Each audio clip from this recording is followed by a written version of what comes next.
Note to learner: this video provides content that will be hosted on the Ginnie Mae LMS in the near future. In this video, you will not be able to interact with screen content to include selecting pop-ups, launching resource hyperlinks, and answering knowledge check questions. Nonetheless, you will be presented with all of the content presented in the interactive e-learning training. Though the audio narration may request that you select items or buttons on the screen, please pause the video to read the content and then select play to continue with the video. When the video advances to a knowledge check, please pause the video and try to answer the question in your head. Select play to see the correct answer or answers to the question.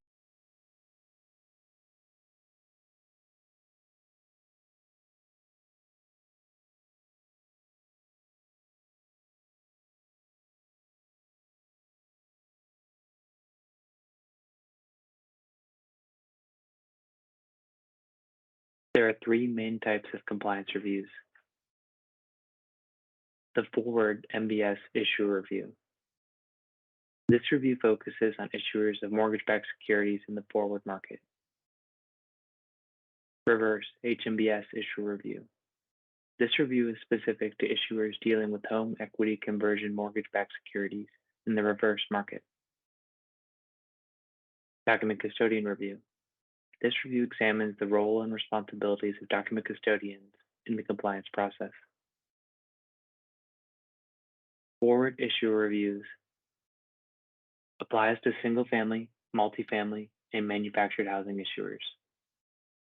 Focuses on cash management, collections and loss mitigation, endorsements, custom testing based on portfolio type.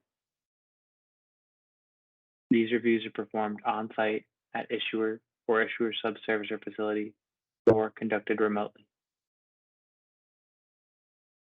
Reverse HMBS issuer review applies to home equity conversion mortgage, HECM, mortgage-backed securities, HMBS issuers. Focuses on cash management, participation accounting.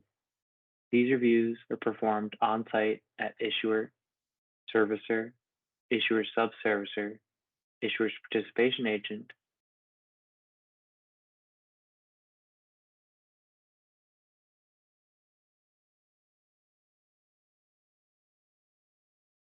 document custodian review. Ginnie Mae document custodians can also include multiple issuers using the same document custodian. Focuses on evaluation of custodial facilities and financial security. Individual issuer portfolio evaluations. These reviews are performed on-site at the document custodial facility. Now try this knowledge check.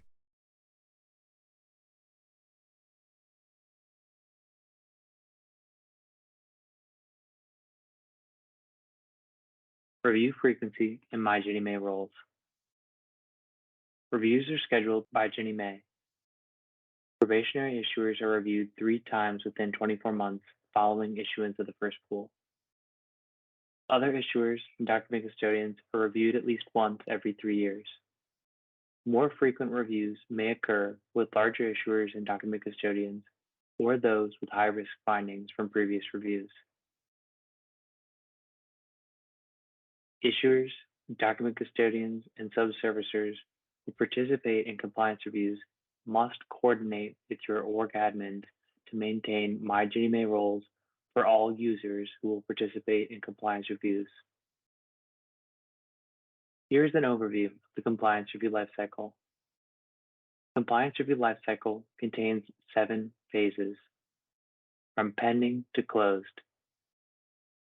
This e-learning will cover each phase in depth, discussing the main actions, as well as the users and roles that will take each of the main actions in each phase. Throughout this e-learning, you will see demonstrations of how these actions are performed in the compliance and monitoring module of Ginnie Mae Central. Now try this knowledge check.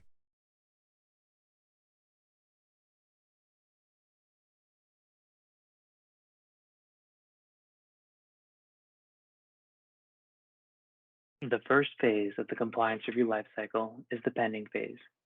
You've reached this milestone when the review has been added to a future quarter's itinerary. The review lead was added by the advanced manager. The authorized signers have confirmed the review liaison. The main actions in this milestone include the review liaison and advanced manager agreeing on a scheduled start date for the review. Quick reference cards, or QRCs, were created to provide a step-by-step visual aid for these key actions. Confirm review liaison. Once Ginnie Mae schedules a review, the issuers and document custodian's authorized signer receives an email notifying them to assign the review liaison for the upcoming review. The review liaison serves as the primary point of contact for the compliance review. The system will send users targeted email notifications like this throughout the life cycle of the review. Let's see this in action in the CNM module. I am logged in as an authorized signer for Julius Mortgage. To confirm review liaison, I will look at the tasks pane of my homepage and select Confirm Review Liaison.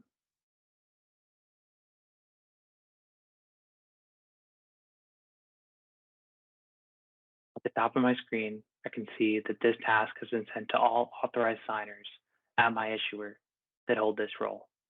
I must accept this task before I can complete it. To assign the review liaison, who is the primary point of contact for the compliance review, I am presented with the option of choosing a user who exists in the system for my organization with this role. If a review liaison has been previously assigned, the system will pre-populate with the existing review liaison for their authorized signer to confirm or to change.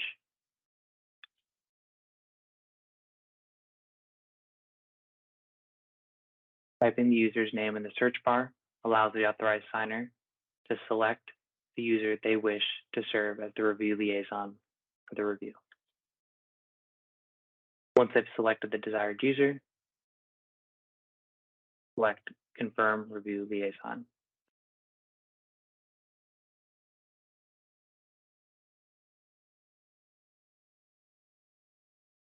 Confirm Review Start Date. Once assigned, the review liaison will view the initially proposed start date and either confirm or request an alternative. For issuers, the review liaison may also add subservicers to the review if applicable. Helpful tip: if unable to accommodate Ginnie Mae's proposed start date, request an alternative date as soon as possible. Let's see this in action in the CNM module. I'm logged in as Julius Mortgage's review liaison, the user who was confirmed by the authorized signer in the prior step.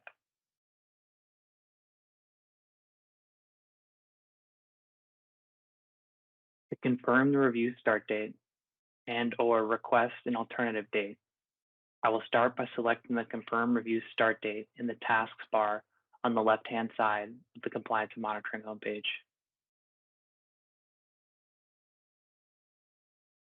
Confirm the pending start date, initially scheduled by Ginnie Mae, I will select Confirm Start Date. In the event that I wish to request an alternative start date, and I cannot accommodate the originally proposed start date indicated on the screen, I can select Request Alternative Start Date.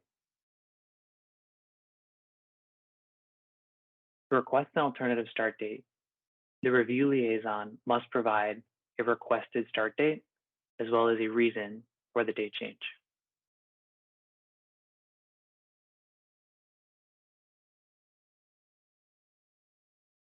For issuer reviews, there is also the opportunity to add a subservicer if applicable.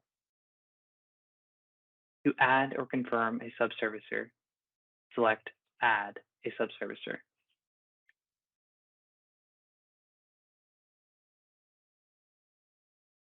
If subservicers already exist in the system from a previous review, the system will show pre-populated information from the prior reviews. When adding new subservicers, users will complete the subservicer form by entering in the subservicer,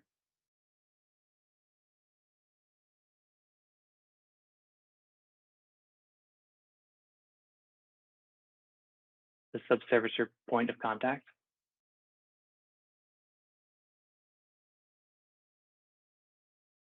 the Ginnie Mae approval date,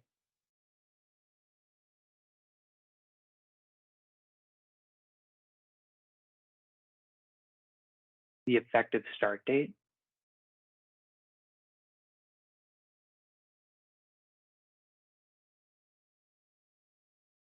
and any additional subservicing context.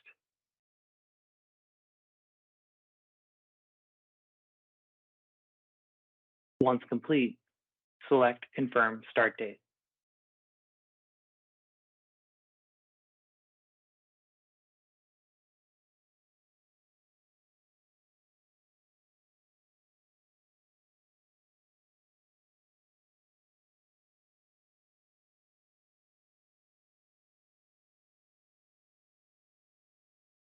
Now check your understanding.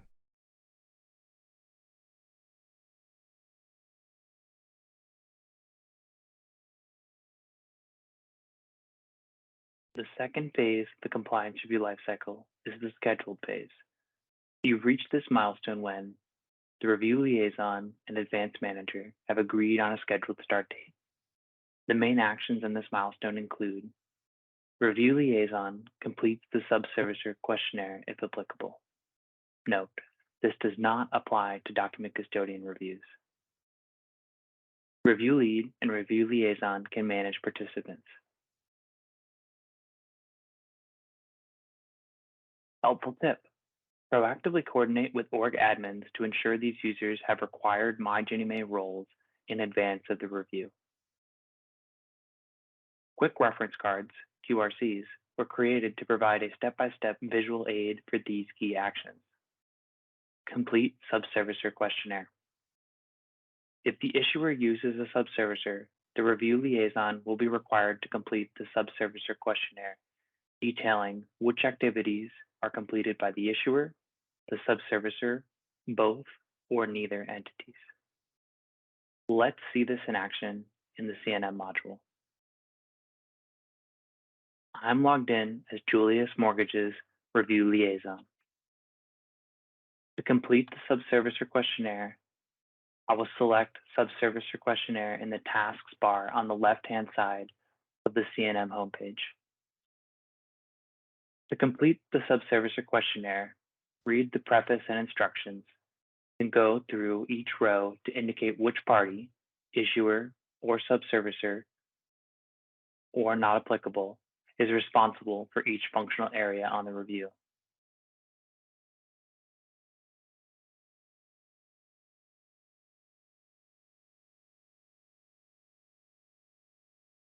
Note that the responses indicated in this demo are not representative of how an issuer would necessarily fill out this form.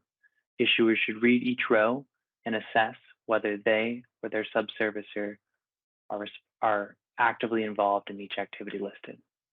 Once all rows of the subservicer questionnaire are complete, the review liaison must indicate whether the subservicer services all pools for the issuer or whether the servicing is split.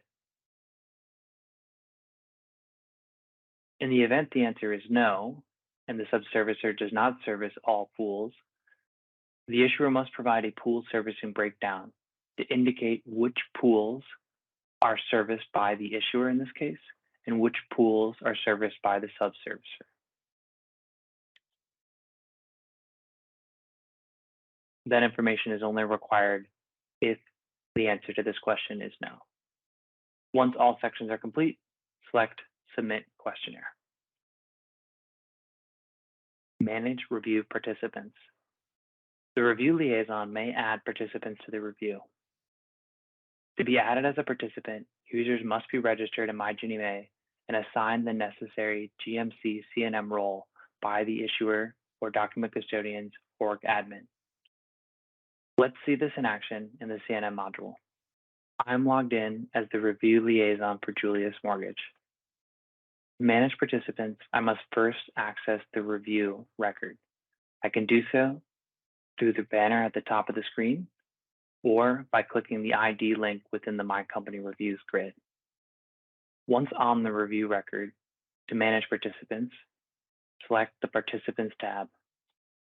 This screen shows all of the participants on the review, from the review team, the issuer, or the document custodian, and for issuers where it is applicable, subservicers. Select Manage Participants. On this screen, you will see current participants on the review in a grid on the left. On the right-hand side, Now check users your may add understanding. additional participants to the review. Select Add Participant to search for a member of your organization to add to the review. The third phase of the compliance review lifecycle is the planning phase. You've reached this milestone when the review liaison completes the subservicer questionnaire. Select Update Participant. The main actions in this milestone include the review lead sending the advanced package. There is no action on the issuer or document custodians in this phase. The action is on the review team to send the advanced package. Now check your understanding.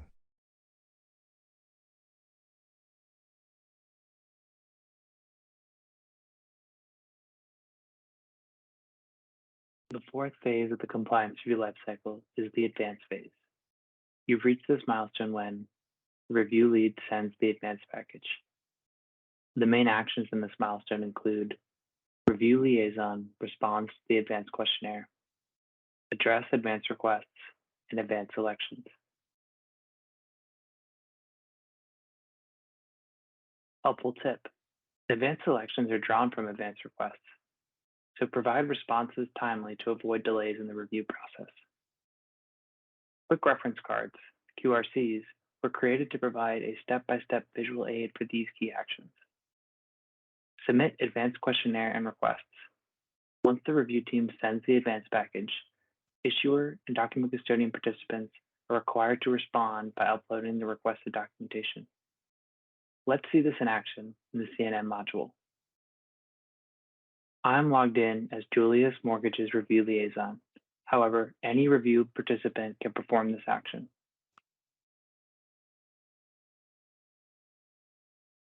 Select the review banner or review ID link to access the review record. Once on the record, select the Advanced tab. On the Advanced tab, select Upload Advanced Questionnaire. Details are displayed on when the template was received, its current status, and a space will be populated when the questionnaire is returned. Users can see the due date that the advanced questionnaire needs to be submitted by. Users will be able to download the advanced questionnaire template, which is an Excel document. Complete the questions listed in this document, then return to the screen to upload your response.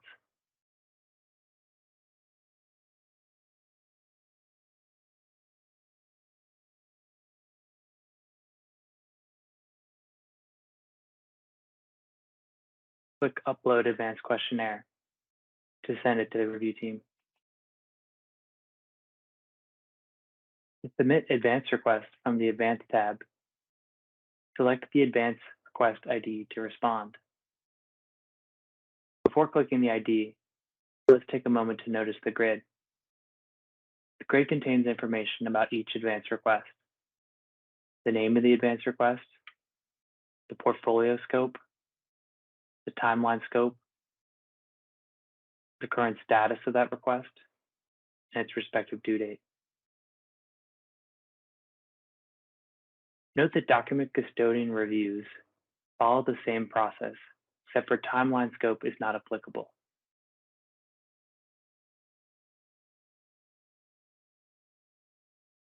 Looking into an advanced request through the ID, click Upload Response to begin working the advanced request. The information that was also displayed on the grid, as well as information about which pools this advanced request pertained to and this compliance review pertains to. The test month is also displayed.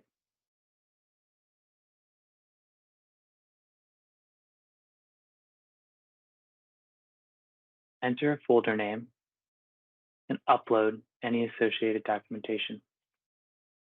If applicable, provide any additional context in the response comments section. Click Upload Response. Note that the grid updates and reflects the status of this item to be sent. At the top of the screen, the review progress bar also updates, showing your progress towards completing all advanced requests. Since Julius Mortgage has a subservicer, Kellogg Mortgage, an additional bar is shown with a sub-review that the subservicer is providing information for.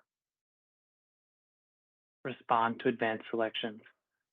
Once Ginnie Mae makes advanced selections, issuers and document custodian participants are required to respond with additional information and additional documentation. Let's see this in action in the CNM module. I'm logged in as Julius Mortgage's review liaison. However, any review participant can perform this action.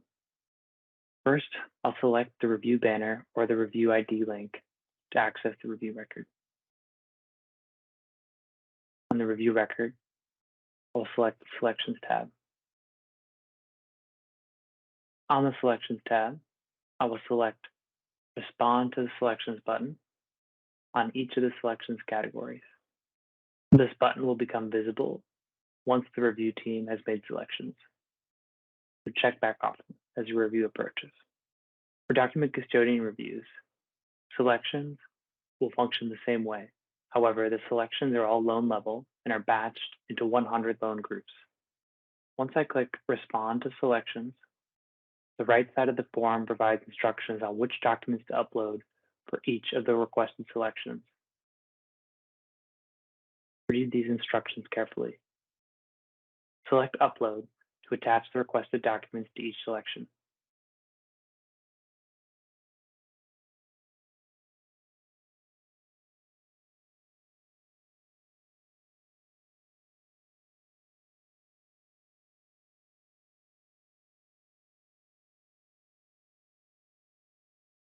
Click Upload Response.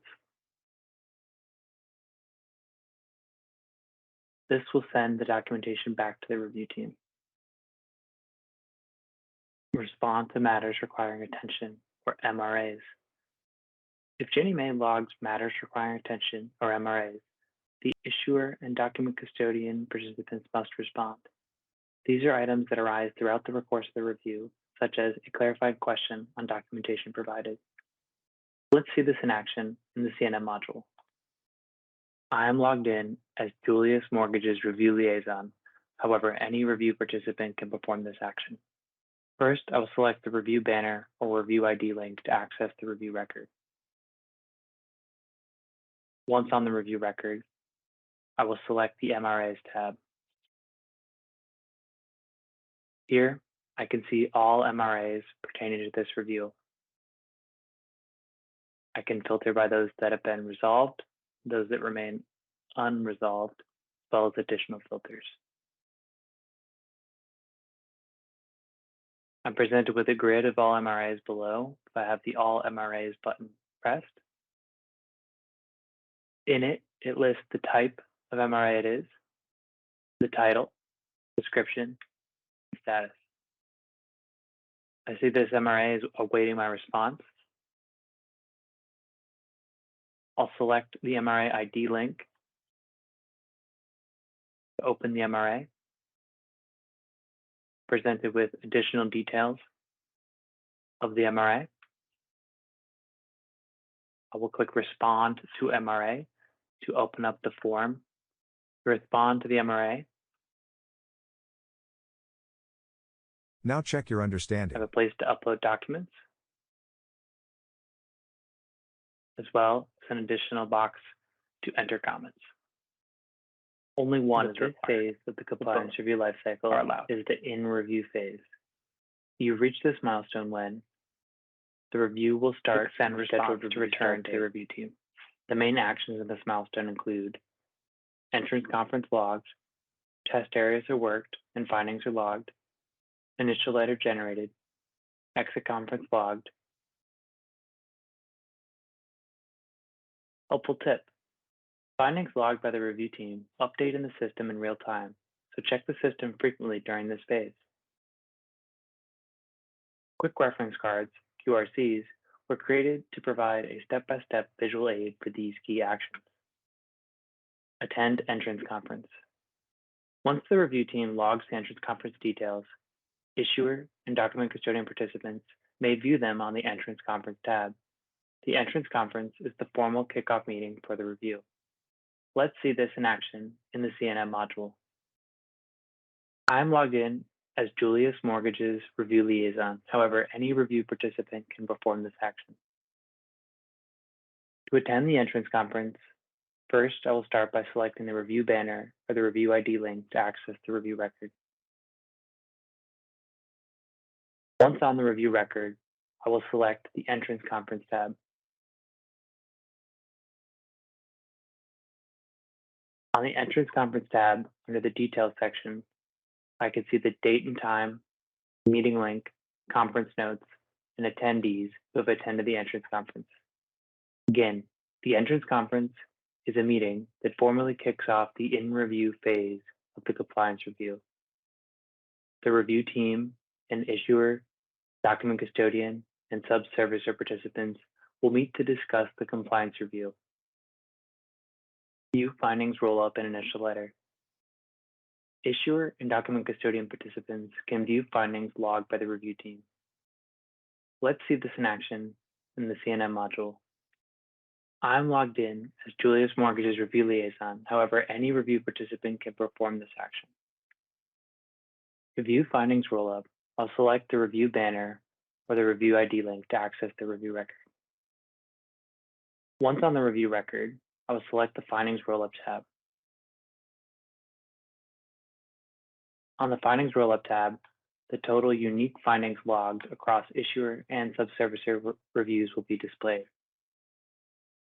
In this case, we see there were 3 findings logged. However, because one finding code was logged on both the issuer and sub-servicer sub-reviews, it is only counted once in the findings roll-up, illustrating how this only counts unique instances of findings.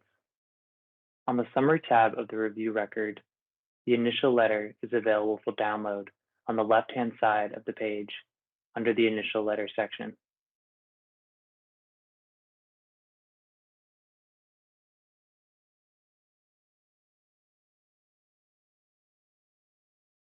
Upon generating the initial letter, you can see that the finding details shown on the finding roll-up tab are also included in the initial letter, along with additional details. Submit findings worksheet. Once the initial letter is generated, the authorized signer will receive an email to complete and submit the findings worksheet. The findings worksheet is where the issuer initially responds to each of the findings, indicating whether they agree or disagree. Helpful tip: the findings worksheet must be submitted by an authorized signer and requires the use of an RSA token. Let's see this in action in the CNM module. I am logged in as an issuer's authorized signer. I will notice the Submit Findings Worksheet task on the home page. I must accept this task to proceed.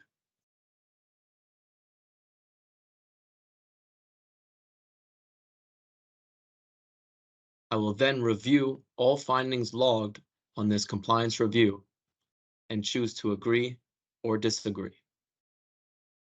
Once complete, I will select Submit Findings Worksheet. I will be prompted with a confirmation message.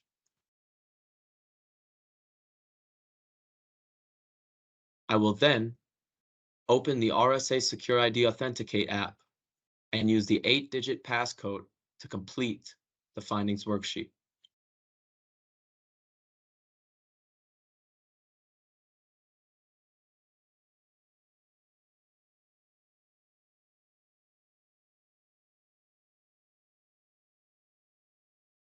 Attend exit conference. Once the review team logs the exit conference details, issuer and document custodian participants may view them on the Exit Conference tab. The Exit Conference is the formal conclusion of testing and marks the transition from in-review to in-remediation phases. Let's see this in action in the CNM module. I'm logged in as Julius Mortgage's review liaison. However, any review participant can perform this action. To attend the Exit Conference, first I will select the review banner or the review ID link to access the review records. Once on the review record, I can select the Exit Activities tab. On the Exit Activities tab, I will see some of the same key information that was displayed on the Entrance Conference tab. I see when the conference is, date and time, the meeting link, attendees, and notes, as well as I have access to the initial letter that is also available for download via the Summary tab. There are 4 types of testing: cash management testing, delinquency testing, liquidations testing, and endorsement testing. Cash management testing evaluates remitted funds passed to security holders and assesses accuracy of reporting. Delinquency testing evaluates the effectiveness of issuers' default management practices procedures. Liquidations testing evaluates issuer management and reporting of liquidated loans. Endorsement testing evaluates existence of agency insurance or guarantee on the Ginnie Mae portfolio. Now check your understanding.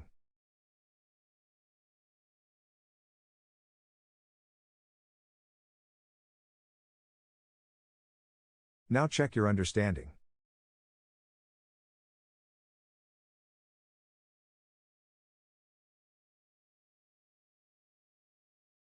The 6th phase of the compliance review lifecycle is the remediation phase. You reach this milestone when authorized signer completes the findings worksheet. Review lead confirms the move into remediation. The main actions in this milestone include findings resolution plans, or FRPs, are worked and reviewed. Helpful tip: FRP evaluation may require multiple attempts, so work in advance of mitigation deadlines. Quick reference cards, QRCs, were created to provide a step-by-step visual aid for these key actions. Submit finding resolution plans, FRPs. Issuer and document custodian participants must submit finding resolution plans for all open findings to mitigate the issues identified. Let's see this in action in the CNM module. I am logged in as Julius Mortgage's review liaison. However, any review participant can perform this action. To submit FRPs, I will start by accessing the review record by either clicking on the review banner or the review ID link. Once on the review record, I will select the Remediation tab.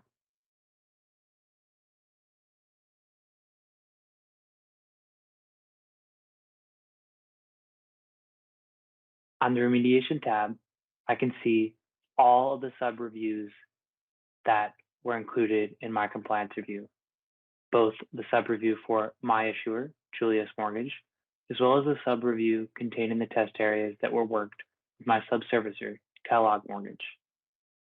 All findings are my responsibility to address as the issuer.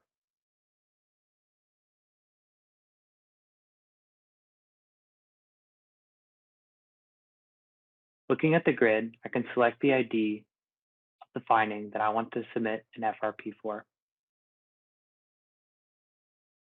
Before we do that, let's take a moment to examine the grid.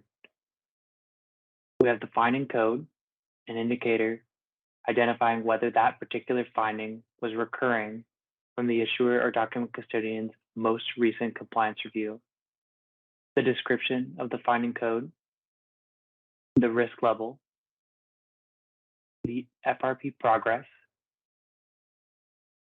the due date, as well as the status. To submit an FRP, I will start by clicking the ID link. I can then select Work FRP.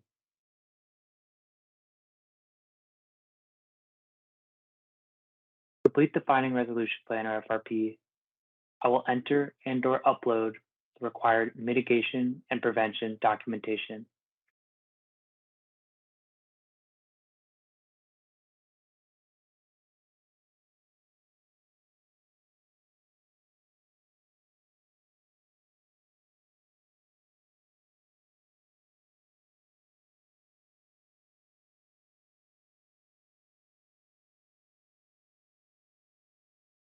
I will now do the same for prevention of recurrence documentation.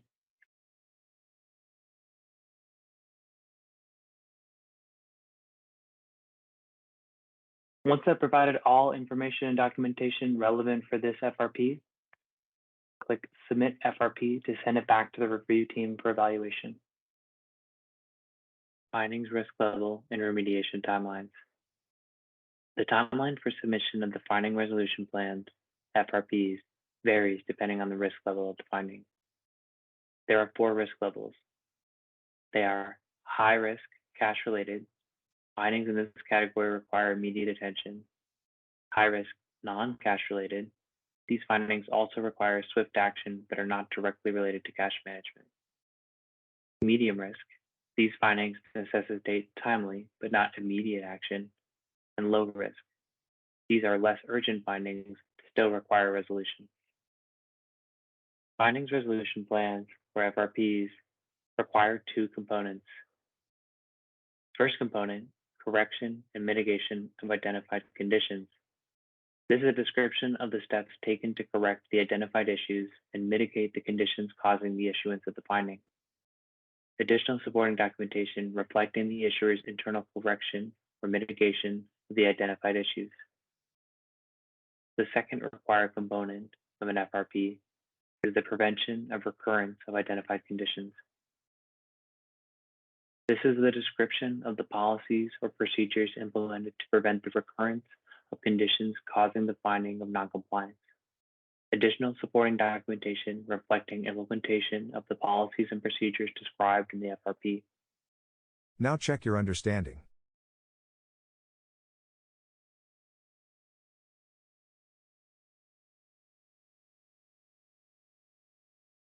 The 7th and final phase of the compliance review lifecycle is the closed phase. You've reached this milestone when the final letter is generated and the review has been closed out. No further actions can be taken in this review. The final letter, helpful tip, is generated once all findings are mitigated, conditionally mitigated, waived, or deleted. Quick reference cards, QRCs, were created to provide a step-by-step visual aid for these key actions. View final letter. Once all findings are mitigated and the review is closed, issuer and document custodian participants can view and download the final letter. Let's see this in action in the CNM module. I am logged in as Julius Mortgage's review liaison. However, any review participant can perform this action. To view the final letter, first I will select the review ID link to access the review record. Once on the summary tab of the review record, I can see that there is a download icon next to the final letter over on the left-hand side of the screen.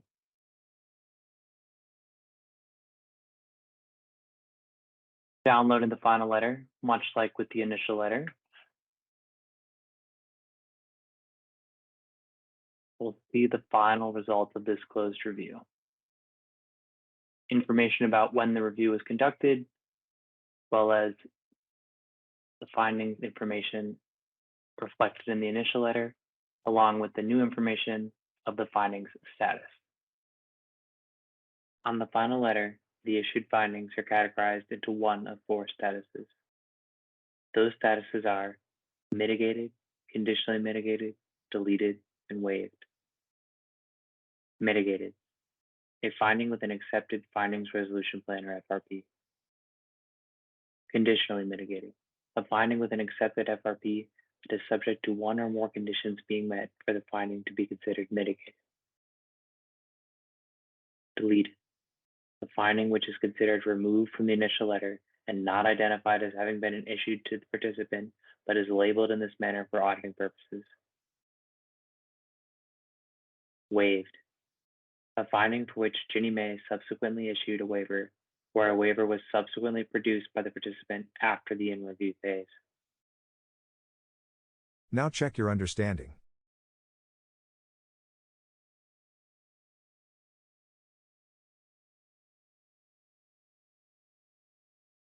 Summary and how to request help.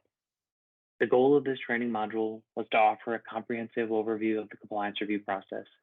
You've learned about the three main types of compliance reviews, including forward issuer reviews, reverse HMBS issuer reviews, and document custodian reviews. You've also explored the compliance review lifecycle, examining the requirements and outputs for each phase. Additionally, you've seen how these actions are performed in the compliance and monitoring module of Ginnie Mae Central.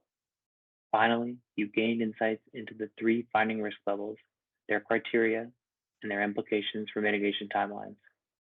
Should you need help or assistance related to your compliance reviews, submit an inquiry to askginniemay@hud.gov or explore self-service resources such as quick reference cards and user manuals, all available on Ginnie Mae's website.